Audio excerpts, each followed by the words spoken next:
अस्सलाम वालेकुम स्टूडेंट्स, कैसे हैं आप सब। उम्मीद करता हूँ आप सब खैरियत से होंगे। तो आज का जो हमारा टॉपिक है वो है chapter number 20 physics second year new book के न्यूमेरिकल्स का। न्यूमेरिकल तो बेहद आसान है। अगर आपको फार्मूला समरी और फार्मूला पता हो तो आप बहुत इजीली इस चैप्टर के न्यूमेरिकल कर सकते हो। तो फार्मूला समरी पे जाते हैं कि इसमें क्या क्या चीज़ें इस्तेमाल हो रही हैं इन चैप्टर के अंदर, न्यूमेरिकल में, इस चैप्टर में खासतौर पर।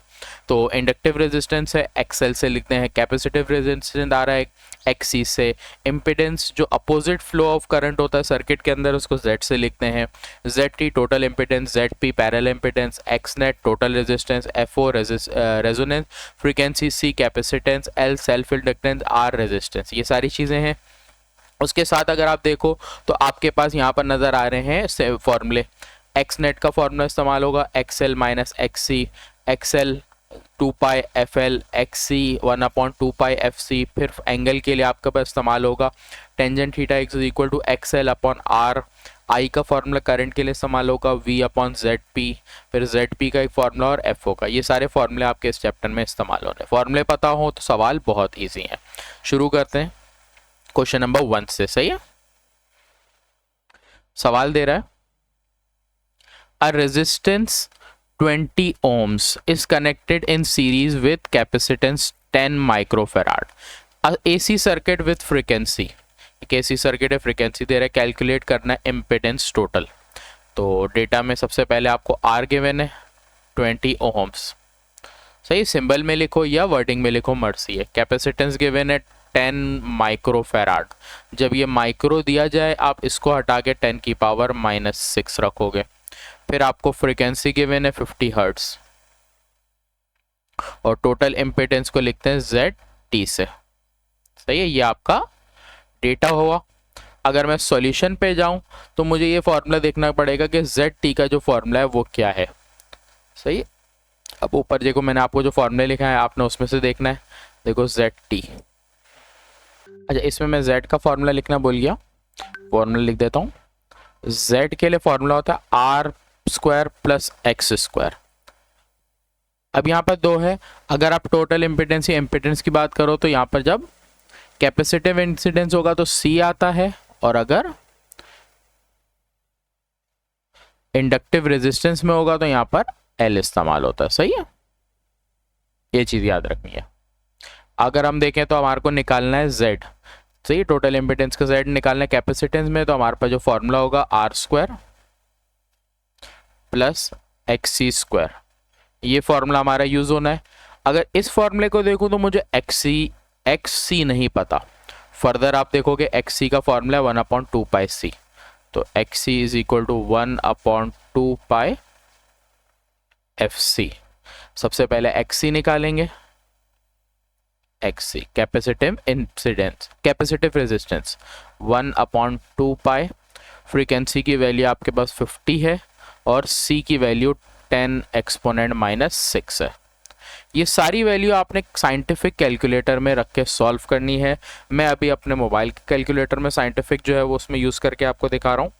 तो आपके पास पता होना चाहिए कि आप इस तरह का एक कैलकुलेटर है जो आप अपने पास यूज़ करोगे साइंटिफिक, उसमें आप काम करोगे। सही है, तो मैं 1/2 पाई की वैल्यू लिखो या कैलकुलेटर में पाई का सिंबल होता है, वो आपकी मर्जी है, दोनों ही तरीके से आप कर सकते हो। 50 मल्टीप्लाई बाय 10 एक्सपोनेंट -6। देखो मैंने पूरा आंसर लिख दिया, मेरे पास आंसर आ गया ये 318। यहाँ पर आया 318.3। सही है, तो एक्स सी हमारा रेजिस्टेंस है, इसलिए इसका यूनिट हमारे पास क्या होगा, रेजिस्टेंस वाला ओहम्स यूनिट होगा। उसके बाद अब हमें Z निकालना है, तो Z का फॉर्मूला मेंशन करेंगे। Z is equal to R square plus X C square. अगर मैं देखूं तो R की वैल्यू सवाल में दी है 20, तो ये हो जाएगा 20 स्क्वायर। X की वैल्यू हमारे पास आई है 318.3, इस पे भी स्क्वायर। चाहो तो आप कैलकुलेटर में एज इट इज़ पूरी वैल्यू पुट कर सकते हो, और चाहे तो स्टेप बाय स्टेप करो। मैं पूरी वैल्यू एक साथ कैलकुलेट, पहले कैलकुलेटर में आप अंडर रूट लोगे, फिर 20 का स्क्वायर, फिर प्लस 318.3। साइंटिफिक कैलकुलेटर कंपलसरी आपके पास होना चाहिए, तो उसी से आप सॉल्व करोगे। सही है, अच्छा मैं इसका सॉल्यूशन जो आंसर कर रहा हूँ वो आंसर आ रहा है 318.2। जब इसका आंसर 318.2 आ रहा है, इसका मतलब बुक में एक मिसप्रिंटिंग होगी कि यहाँ पर पॉइंट आएगा, सही। तो बुक में इस आंसर को आप वेरीफाई करोगे, चेक कर लो कि यहाँ पर पॉइंट नहीं लगा हुआ अगर न्यू एडिशन की बुक में, या लगा हुआ है तो यहाँ पर पॉइंट आएगा, सही है। तो ये आंसर आएगा, तो बुक में यहाँ पर मिस्टेक को आप करेक्ट कर लोगे। तो दोनों आंसर अप्रॉक्सीमेट करीब करीब आ रहे हैं, लेकिन जो करेक्ट आंसर है 318.2 कहलाएगा, सही है। क्वेश्चन नंबर 2 पे जाते हैं। सवाल दे रहा है, for the inductor with a resistance L, अब आपको L की वैल्यू 0.5 बता रहा है, फ्रीक्वेंसी 100 हर्ट्ज दे रहा है, कैलकुलेट इंडक्टिव रेजिस्टेंस। अब इंडक्टिव रेजिस्टेंस निकालना है तो फॉर्मूले में थोड़ी सी चेंजिंग हो जाएगी। डेटा आपको L दे रहा है 0.5 हेनरी, फ्रीक्वेंसी गिवन है 100 हर्ट्ज, सही। आपको इंडक्टिव रेजिस्टेंस निकालना है Z, और इंडक्टिव रेजिस्टेंस X से लिखा जाता है, XL से। तो यहाँ पर आपको इंडक्टिव रेजिस्टेंस इम्पिडेंस होता है Z से, सही है। तो XL आपको फाइंड करना है। तो अब अगर आप सॉल्यूशन पे आओ तो आपके पास XL का फॉर्मूला है 2 पाई FL, आपको सारी चीज़ें पता है।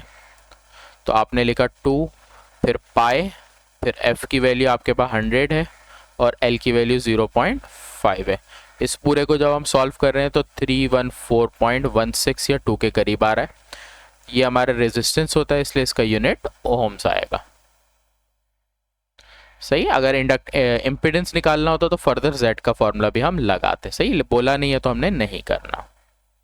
Question number 3, in an RL circuit resistance 30 ohms, inductance आपको दे रहा है L 0.2, calculate the total impedance in a circuit. अब आपने पिछले फॉर्मूले में सिर्फ X निकाला था, इसमें X के बाद LZ भी निकलेगा, इतना फर्क है सवाल में। तो डेटा अगर मैं देखूं तो रेजिस्टेंस गिवन है 30 ohms, उसके बाद आपको L गिवन है 0.2 हेनरी, आपको टोटल इम्पीडेंस मतलब Z निकालना है इस सवाल में, फ्रीक्वेंसी गिवन है 60 हर्ट्ज। अगर आप फॉर्मूले की तरफ बढ़ो तो आपको अगर Z निकालना है तो Z का फॉर्मूला है R² प्लस XL², और XL निकालना है पहले तो 2 पाई FL, ये फॉर्मूला यूज होगा। तो पहले XL फाइंड कर लेते हैं। 2 पाई की वैल्यू लिखने की ज़रूरत नहीं है, पाई की जगह हम सीधा सीधा क्या कर देंगे, सिर्फ पाई लिखेंगे, और जब कैलकुलेटर में पुट करेंगे तो पाई रखते हैं, सही है। F की वैल्यू 60, L की वैल्यू आपके पास 0.2। तो इसको मैं पूरे को सॉल्व कर लेता हूँ। 2 multiply by pi multiply 60 multiply 0.2, तो ये मेरे पास आंसर आ रहा है 75.3, सही। इसका यूनिट ओहम्स। एक चीज़ आ गई। अब सेकंड Z निकालना है, तो यहाँ Z के कैलकुलेशन कर लेता हूँ। R की वैल्यू 30², फिर इसकी वैल्यू 75.3² अंडर रूट में, पूरी की पूरी वैल्यू कैलकुलेटर में पुट कर लूँगा। 30² प्लस 75.3², पहले इसको किया, मेरे पास आंसर आया 5103081। अब अंडर रूट ले लूँगा इसका, तो ये आ रहा है 2259 ओम्स। तो चेक कर लेते हैं कि बुक में आंसर 81 दे रहा है, इसका मतलब या तो हमने कहीं गड़बड़ की है या बुक में गड़बड़ है। सही, मैंने यहाँ पर कैलकुलेटर में लिखते हुए क्या गलती कर दी, या मल्टीप्लाई लिख दिया मैंने, तो मैं इसको करेक्ट कर लेता हूँ। तो ये है 30² प्लस 75.3², तो ये वैल्यू चेंज आ रही है हमारी,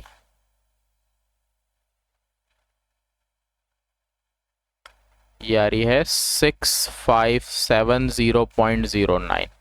अब जब इसका अंडर रूट निकाल रहा हूँ तब आंसर आ रहा है 81, सही है।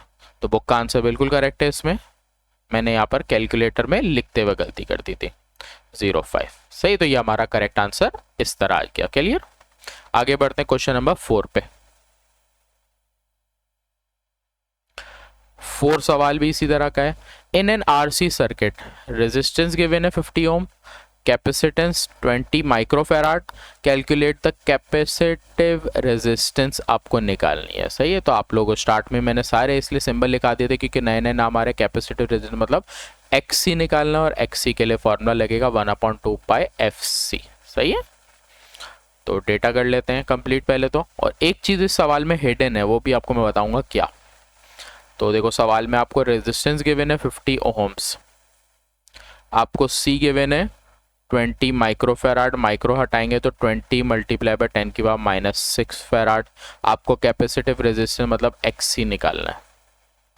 जब मैं फॉर्मूले की तरफ यहाँ बढ़ता हूँ, XC के फॉर्मूले की तरफ थोड़ा सा, तो XC का जो फॉर्मूला है 1/2 पाई FC।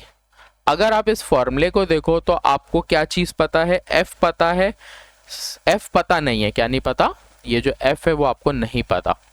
अगर आपको किसी सवाल में F की वैल्यू ना पता हो तो वो आप कांस्टेंट वैल्यू को यूज करो, क्योंकि AC सर्किट में F की वैल्यू अप्रॉक्सीमेट 50 हर्ट्ज से 60 हर्ट्ज होती है, तो 50 हर्ट्ज यूज करेंगे। सही है। तो 1/2 पाई F की वैल्यू आप यूज करोगे 50, C की वैल्यू आपको दी है 20 मल्टीप्लाई बाय 10⁻⁻⁶। अब इस पूरे को सिंप्लीफाइड कर लेते हैं, तो 1/2 पाई 2 पाई मल्टीप्लाई बाय 50 मल्टीप्लाई 20 एक्सपोनेंट -6। तो ये आंसर आ रहा है हमारे पास। अच्छा जी, इसका जो आंसर मेरे पास आ रहा है वो आ रहा है 159, ये आ रहा है 159.2। अब मैंने इसको एक दफ़ा रीचेक भी कर लिया है, लेकिन यही आंसर आ रहा है। फॉर्मूले को क्रॉस चेक किया तो इसका मतलब है कि बुक में जो आंसर है वो रॉन्ग है। जो आपका आंसर आएगा वो 159 या 160 के करीब आएगा। सही, तो इस आंसर को आप लोग चेक कर लेना, बुक में आंसर रॉन्ग दिया हुआ ये वाला। सही है। आगे बढ़ते हैं क्वेश्चन नंबर 5 पे। सवाल दे रहा है an AC circuit has resistance, एक AC सर्किट है जिसकी रेजिस्टेंस 40 ओम है, inductive resistance 30 ohm, capacitive resistance 20 ohm, draw impedance triangle. इसमें इम्पिडेंस ट्राइंगल ड्रॉ करना है, लेकिन वो हम ड्रॉ नहीं करते क्योंकि हमें ड्राइंग वाले सवाल नहीं आते। सही है। आगे बोल रहा है कैलकुलेट, तो हम कैलकुलेट वाला पार्ट करें, कैलकुलेट टोटल इम्पिडेंस। सबसे पहले डेटा की हेडिंग, सवाल में आपको क्या क्या चीज़ें दे रहा है। सबसे पहले सिंपल रेजिस्टेंस दे रहा है, 40 ओम सर्किट की है। उसके बाद इंडक्टिव रेजिस्टेंस दे रहा है। सही है। अब इंडक्टिव रेजिस्टेंस को हम किससे लिखते हैं, XC से। फिर capacitor, sorry, inductive resistance XL से ना, XL से लिखते हैं इंडक्टिव रेजिस्टेंस को। फिर कैपेसिटिव रेजिस्टेंस XC से लिखते हैं, 20 ओम्स दी हुई है। कैलकुलेट इम्पिडेंस टोटल निकालना। सही। तो इसके लिए हमारे पास जो फॉर्मूला है वो यूज़ करेंगे। तो इसके लिए जो formula impedance Z is equal to, मैंने पीछे लिखवाया था R² plus X net square लगता है। तो अगर आप डेटा के हिसाब से देखो तो R पता है, X नेट नहीं पता। तो पहले X नेट निकालते हैं। X नेट का फॉर्मूला होता है XL माइनस XC। पहले आप इस फॉर्मूले से XN निकालोगे, देन पुट करके Z निकालोगे। तो XN आपके पास XL 30 और ये 20, तो ये आपके पास आ गया 10 ओहम्स। ये आ गया। अब आप Z का फॉर्मूला यूज़ करोगे, R की वैल्यू 40 स्क्वायर और XN की वैल्यू 10 स्क्वायर। तो ये आ जाएगा 40 मतलब 1600 और 10 का स्क्वायर 100, 1700। आप डायरेक्ट भी कर सकते हो, ज़रूरी नहीं है कि आप स्टेप शो करो। अब 1700 का हम अंडर रूट ले लेते हैं, अंडर रूट 1700, तो ये आ रहा है 41.23। सही है। ये रेजिस्टेंस है, इस वजह से यूनिट यहाँ पर ओम्स इस्तेमाल होगा। सही। तो ये आंसर हमारा 41.2 बुक का करेक्ट है, वही आया। सही है। आगे बढ़ते क्वेश्चन नंबर 6 पर। सवाल दे रहा है in an RL circuit the resistance, आपको रेजिस्टेंस गिवन है 25 ohm and the inductance L given है। Calculate the phase angle. अब इसमें आपको एक नई चीज फेज एंगल दे रहा है जिसका फॉर्मूला मैं मेंशन करवा चुका था। And impedance at the frequency, तो दो चीजें निकालनी है सवाल में। डेटा, आपके पास रेजिस्टेंस कितनी है 25 ओम्स, फिर आपको L गिवन है 0.1 हेनरी। फेज एंगल निकालना है जिसको इस 5 से लिखते हैं, और फ्रीक्वेंसी आपको गिवन है 80 हर्ट्ज जिसमें आपको इम्पिडेंस Z निकालना है। सही है। सॉल्यूशन पे अगर मैं आ जाऊं तो मेरे पास फेज लेग का जो फॉर्मूला मैंने आप लोगों को लिखवाया था, मैं देख लेता हूं। तो फेज लेग में आपको फॉर्मूला लिखवाया है tangent inverse XL divided by R, ये फॉर्मूला मैंने आपको लिखवाया था, सही है। अब अगर इस फॉर्मूले में देखूं तो मेरे पास R तो मौजूद है, XL अभी तक मौजूद नहीं है, तो XL निकालूंगा फिर ये फॉर्मूला लगेगा। और अगर मैं बात करूं XL फॉर्मूले की, सही है, तो XL के लिए हमारे पास क्या होगा फॉर्मूला, 2 पाई FL, ये फॉर्मूला है, सही है। तो पहले निकाल लेते हैं XL, 2 पाई की वैल्यू, F की वैल्यू आपको गिवन है 80, L की वैल्यू आपको गिवन है 0.1। सबसे पहले आप कैलकुलेटर में इन सबको सॉल्व कर लोगे, तो 2 multiply by pi multiply by 80 multiply by 0.1, तो ये आ रहा है 50.2। सही, तो बुक में देखो यहाँ पॉइंट नहीं है, सही है, तो 50.2 ओम्स इसका आंसर आ गया एक्सएल का। सॉरी, ये वाला तो अब आगे निकलेगा ना। अच्छा, एंगल निकाल लेते हैं हम। टेंजेंट इनवर्स, एक्सएल की वैल्यू आई है 50.2, आर की वैल्यू दी है 25, इसको हम सॉल्व कर लेते हैं। तो टेंजेंट इनवर्स 50.2 डिवाइडेड बाय 25, तो ये आंसर आ रहा है 63.5 डिग्री। एंगल हमारे पास सही बिल्कुल एक्यूरेट आ गया। अब हमारे पास z बच गया। ये तो z का जो आपका फॉर्मूला है R square plus XL square, आपको दोनों चीज़ें पता है, r भी पता है और XL भी पता है, तो r की वैल्यू 25, XL की वैल्यू 50.2 स्क्वायर z। अब इसको सॉल्व कर लेते हैं, तो ये अंडर रूट लिखता हूँ पहले 25 का स्क्वायर फिर प्लस 50.2 स्क्वायर। तो इस पूरे को सॉल्व कर रहा हूँ तो मेरे पास आंसर आ रहा है 56.08। सही, तो बुक में इस आंसर में मिस्टेक है, इसलिए आप इस आंसर को करेक्ट कर लो, तो 56.28 ओम्स ये आंसर आएगा। क्लियर। क्वेश्चन नंबर 7 पे आ जाते हैं। इन अ पैरेलल आरसी सर्किट, अब आपको पैरेलल आरसी सर्किट का जिक्र करा है जिसमें रेजिस्टेंस दे रहा है, कैपेसिटेंस दे रहा है 30 microfarad. Calculate the total current flow through the circuit with frequency 120 hertz. तो डेटा आपको सवाल में सबसे पहले रेजिस्टेंस 60 ओहम्स, कैपेसिटेंस दे रहा है 30 ओहम्स, 30 माइक्रोफैराड, माइक्रो हटाएंगे तो 30 मल्टीप्लाई बाय 10 की पावर -6 फैराड हो गया। टोटल करंट आपको I निकालना है और F आपको गिवन है 120 हर्ट्ज। अगर आप लोगों को याद हो तो मैंने I का फॉर्मूला आपको पीछे मेंशन कराया था, V डिवाइडेड बाय ZP, और ZP मैंने मेंशन कराया था इम्पीडेंस पैरेलल। अब अगर आप देखो तो आपके पास यहाँ पर चीज़ें नहीं पता, तो आपको ये सारी चीज़ें पहले निकालनी पड़ेगी फिर जाके आप सॉल्व करोगे। अच्छा, अब अगर एक चीज़ देखो तो यहाँ पर आपके पास V भी नहीं पता और सवाल में आंसर में V लिखा है, तो ये आपकी बुक की मिस्टेक है। यहाँ पर भी बुक में मिस्टेक क्या है कि ये आंसर यहाँ पर वैसे रॉन्ग दिया हुआ है और सवाल आगे कंटिन्यू होगा, calculate the total current flow through the circuit at a frequency of 120 hertz and with potential difference 60 volt, ये सवाल होगा। सही है, तो यहाँ जाके आपका सवाल कंप्लीट होगा तो आपके पास डेटा में एक और चीज़ V ऐड होगी 60 वोल्ट, तो ये वरना सवाल सॉल्व नहीं होगा। तो V की वैल्यू आपको पता है, ZP आपने निकालनी होगी। ZP का फॉर्मूला है 1/r square plus 1/x square XC square. सही,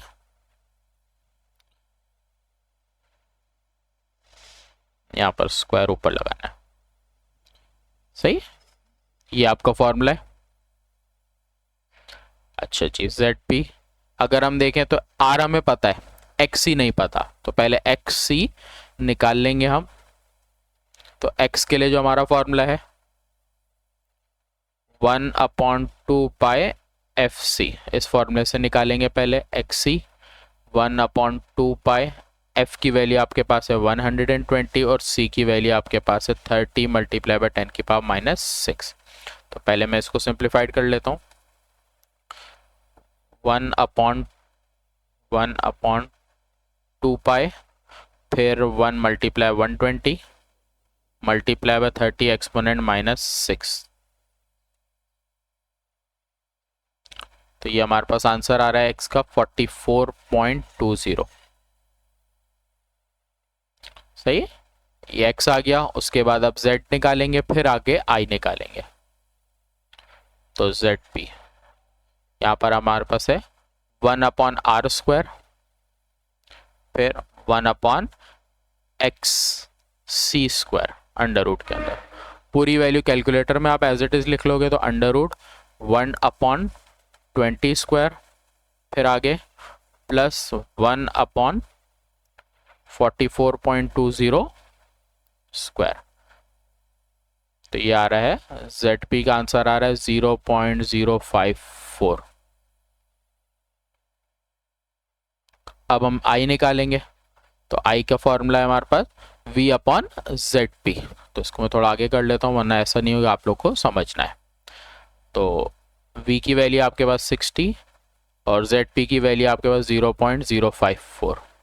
अब डिवाइड करेंगे 60 डिवाइडेड बाय 0.054, तो ये आंसर हमारे पास आ रहा है 1111.11 एम्पेयर। सही। अच्छा, सॉल्यूशन मैंने सही किया है, एक जगह छोटी सी मिस्टेक कर दी, यहाँ पर मैंने 54 लिख दिया, यहाँ पर आ रहा है 28। तो यहाँ पर नीचे भी आप 28 रखोगे तो थोड़ा आंसर में डिफरेंस आ रहा है। सही है। तो ये आंसर वैसे इतना बड़ा एक्चुअल में आ नहीं सकता, बुक में गड़बड़ है सवाल में, इस वजह से हमारे पास जो आंसर अभी हम आ रहा है वही लिख लें। तो जब 28 रख रहे हैं तो इससे हमारे पास आंसर आ जाएगा 60 डिवाइड बाई 0.28, तो ये आ रहा है 2142.85 एम्पेयर। तो इतने बड़े एम्पेयर पॉसिबल नहीं होते किसी सर्किट के अंदर शॉर्ट में, तो ये गड़बड़ है सवाल की वजह से। सही है। तो अभी के लिए हम इसी से सॉल्व करेंगे, लेकिन एक बाद में न्यू एडिशन जब बुक का आएगा तो लाजमी सवाल में कोई चेंजिंग हो जाएगी। सही है, तो उसमें करेक्शन होगी उस वक्त। आगे बढ़ते हैं क्वेश्चन नंबर 8 लास्ट पे। सवाल आपको मेंशन है, in an RLC circuit the resistance 50 ohm, inductance capacitance 50 ohm, calculate the resonance frequency. Resonance frequency का फॉर्मूला मैंने आपको स्टार्ट में मेंशन किया था। आपको R गिवन है 50 ओम्स, L गिवन है 0.1 हेनरी, कैपेसिटेंस गिवन है 50 माइक्रो फेराड। आपको बोल रहा है कैलकुलेट रेजोनेंस फ्रीक्वेंसी निकालनी है।